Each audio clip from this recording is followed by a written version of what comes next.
একবার একটি আরামদায়ক ছোট্ট শহরে হুইস্কার্স নামে একটি দুষ্টু বিড়াল ছিল। মধ্যরাতের আকাশের মতো কালো পশম নিয়ে হুইস্কাররা সবসময় দুঃসাহসিক কাজের সন্ধানে গলি এবং ছাদে ঘুরে বেড়াত। একদিন তিনি প্রাচীন বইয়ে ভরা রহস্যময় পুরানো বইয়ের দোকানে হোঁচ খেয়েছিলেন।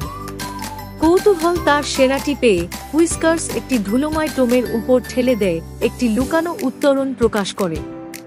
কৌতূহলী হয়ে তিনি ঘূর্ণায়মান পথ অনুসরণ করেন যতক্ষণ না তিনি একটি জাদুকরি বাগানে পৌঁছান, যেখানে ফুলগুলি বিভিন্ন রঙে জ্বলজ্বল করে।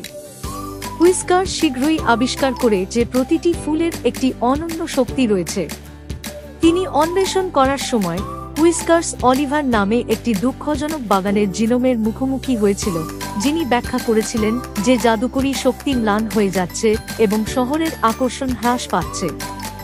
সাহায্য করার জন্য সংকল্পবদ্ধ হুইস্কার্স তার বিড়াল বন্ধুদের সাহায্য তালিকাভুক্ত করে এবং একসাথে তারা বাগানের জাদু পুনরুদ্ধার করার জন্য একটি অনুসন্ধানে যাত্রা শুরু করে। সাহসী পলায়ন এবং চতুর দলগত কাজের মাধ্যমে বিড়ালরা বিরল উপাদানগুলি সংগ্রহ করে এবং বাগানটিকে পুনরুজ্জীবিত করার জন্য একটি মন্ত্র সম্পাদন করে শেষ মন্ত্রটি ধরে নেওয়ার সাথে সাথে পুরো শহরটি নতুন জাদুতে ঝলমল করে। একসময়ের দুঃখজনক জিনোম অলিভার এখন আনন্দে উদ্ভাসিত।